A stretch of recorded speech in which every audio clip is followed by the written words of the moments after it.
Welcome back to the Wizards Nature Preserve.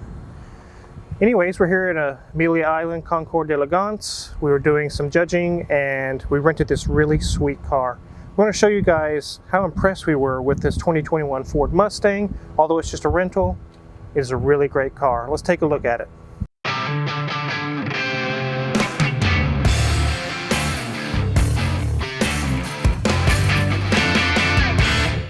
So no, we're not in New York like the plates say. That's just where the car came from being a rental. We're actually in Florida. Amelia Island is where we're at. This car is amazing. We've driven it all over the place. We've gone to the beach, we've gone different places, and we're really happy with it. This is not a GT. It's not super fast, but yes, it is. In a way, it is really fast. We were really impressed with the engine on this thing. Let's take a look around it, and then we'll open the hood and talk about how small engines with turbos are going to be the new thing. V8s are going to go by the wayside. So the front of this thing really resembles a shark to me. It looks like a shark nose. And the performance matches that, even for a 4-cylinder. That's right, guys. It's a 4-cylinder. This is not a Shelby GT 500 or anything special. It's not just a base model Mustang. Normally we wouldn't do a video on a base model Mustang, but how quick this thing is, it's amazing. Really like the color. The wheels are there. They're nothing much to speak of. They're just basic wheels. I'm not even sure what size they are. They are 18s. Quintessential Mustang rear end. We saw quite a few of these at Concours d'Elegance that we're just at. Very pretty. Go ahead and take a look at the interior. If you look down there, you can see it's got 18,000 miles, just a smidge over. And for being a rental car, it's been kind of close to the end of its life before they actually, send it on to the auction block. But as you look, this is a Ford product, so we don't have, leather interiors and, wood grains, and the metal there is plastic covered, aluminum fake paint stuff. So it's not real. It's different. It's got a decent infotainment system in it. Simple, easy to use controls. One thing when we first got in here, we noticed that the toggle switches here were actually kind of similar to what we saw in the Mini Cooper in a video a couple back. So that was kind of interesting. Yes, it is a automatic, but notice there it does have a sport mode, and that sport mode definitely changes the driving experience. Drive mode is very, very similar to just normal, but that sport mode really gives it a lot more boost. You'll be peeling tires out to every green light. Look, door panels, just pretty simple, pretty basic. Very utilitarian, very classic Mustang. The round vents have been around for a good number of years, at least 15 years, when they updated the body style to this more angular style from the round style of the late 1990s. Again, simple seats. They are heated and they are cooled, so you can actually have driving comfort. We had an 05 Mustang and the seats were actually bigger in the back. I know my kids had little leg room, but this even has less leg room. So if you're tall and you have someone trying to sit in the back, well, just plan on having amputations done because their legs will not be in here. A lot of that could be because it's a convertible. There's not much room in the back, but really there isn't much room in the back at all on this. But I guess that's not really why you buy this car. Nope. Let's pop the hood. All right.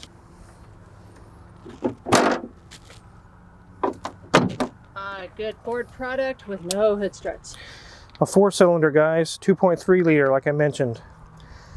When we got this car, I figured at least it was an EcoBoost V6 with the power that it had. It was very quick. But when we popped the hood, I was surprised, but I was pleasantly surprised. I'm actually very supportive of the whole idea of these little engines with lots of power. 310 horsepower and 350 pound-feet of torque out of a 2.3 liter 4-cylinder. And on the highway, when you're cruising and not wanting to do burnouts or something crazy, or 0 to 60 when you're just cruising to the next destination, 30 miles per gallon. Really, really pretty good mileage and power. Richard, I'm absolutely shocked. There is so much space around this engine. I can see the ground in 3 or 4 different places. That was another thing I really liked about this car, is it could be worked on so easily. The serpentine belt, the throttle body, the intake gaskets, the turbo can come off really easy. There's so much you could do to this engine as far as repairs go, and you wouldn't even need a lift. We don't have a lift right now. I could pull the turbo off. I could pull the AC compressor off. I could do a whole bunch of different things. It's really, really pretty easy to work on. I really like that about the American cars, is they're not crammed full of garbage. It's just what's needed to get the job done and no more.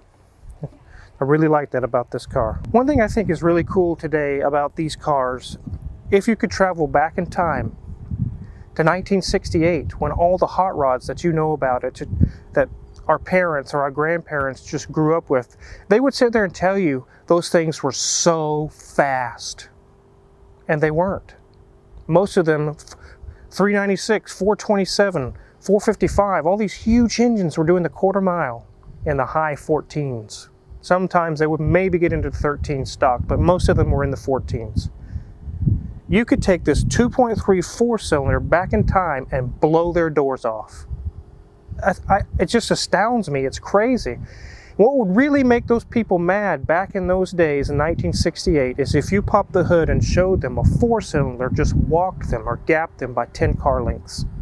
It would be like, what? They would get angry. They really would get angry with you. I have many stories my dad tells me. Back in 72 and we had this car, I said, Dad, it was the quarter mile in 16 seconds or 15 seconds. It wasn't fast as you think it was. Oh, but when we would get on it, my buddy would get on it, and it's like, have you ridden in a McLaren MP412C? That is fast. They're actually filming Car Trek 5 right now, and if you look at this picture, they got a hold of a McLaren F1. That is fast. Most of the things in the 60s and early 70s were not fast. We remember them as being fast, but they really weren't. This thing is fast. A four-cylinder. It's just really crazy. Let's go take a look at the instrument cluster. So right here we have air-fuel ratio. You can see how your air-fuel ratio is doing while you're cruising under max throttle, all the different conditions. Right now we're a little bit above 14, which is perfect. There's also volts, tells you your charging system's working or not. Transmission oil temperature, being this is an automatic, if you're beating on the car pretty hard, you'd like to see if you're overheating the transmission or not. There's engine oil temperature to see how hot the engine oil is getting. Then there's inlet air temperature. That's actually the air going into the engine, what temperature that is. There's cylinder head temperature, actually on the cylinder head itself. There's vacuum and boost gauge to tell you how much boost you're getting with the turbocharger. And we're back to the air-fuel ratio. I've been in a lot of Mercedes-Benz or BMWs that don't even give you that type of information. I think what Ford is doing here is catering to the tuner crowd. They sell tuning kits from the factory for this car that really wake it up even further and allow you to monitor those readings to see, make sure you're not in a danger zone with anything. But a lot of those readings we just read are things that people with Honda Civics or GTRs or all these different cars, they'll actually go and pay to have those gauges installed on the car because they're very important when you're tuning to make sure you don't overdo it. It's really cool that this car comes with that stock ready to be looked at. I thought that was really cool and show you guys that. So when we rented the car, we were actually going to rent a small SUV, and they gave us kind of an upgrade to get a Mustang, and we're like, why not? Let's try it out. And I really, in the back of my mind, I thought, this thing's gonna suck, but you know, oh well. We can put the top down, it'll still be fun to cruise around Florida with the top down. But after driving it, and being it for a couple of days now, no, it doesn't suck. It doesn't suck at all. I've had cars in the past with V8s that I know this car would outrun it. It's just a change in technology with variable cam timing, turbocharging, a lot of things they're doing now with these small engines and really getting a lot of power out of them. I really applaud them for that. I think it's amazing. I like it. Not only for the power you're getting and the fuel economy, but just like we just saw a minute ago, the ease of maintenance.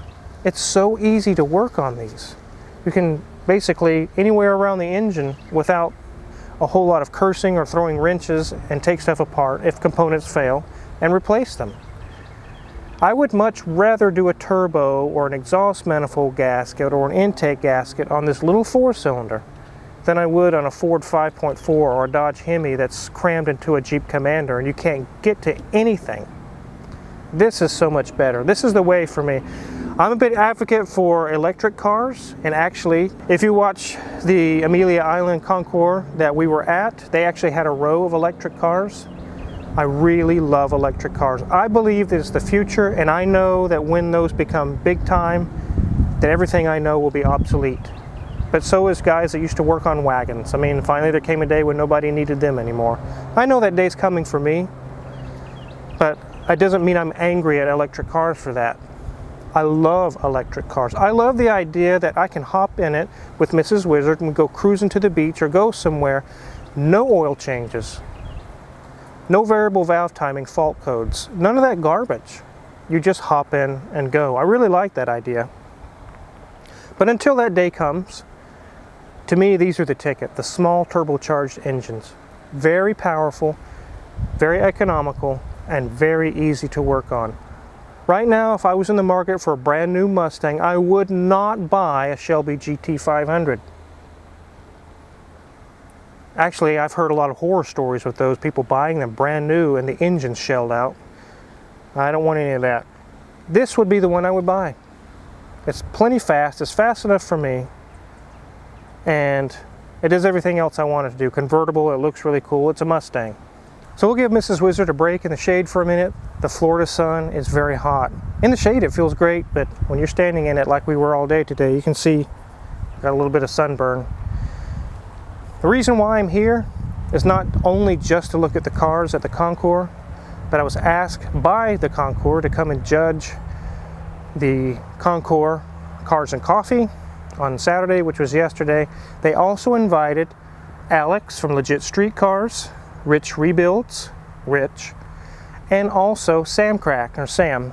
All four of us were invited to judge the event. We chose a 1988 BMW M3 wide body. What? A BMW? Yes, a BMW. I know you guys know that I don't like BMWs, but when we walked past this one, this guy had traveled 1,000 miles daily driving this car. It had 120-some thousand miles on it, and yet it was immaculate. He loved the car. He's had it for years.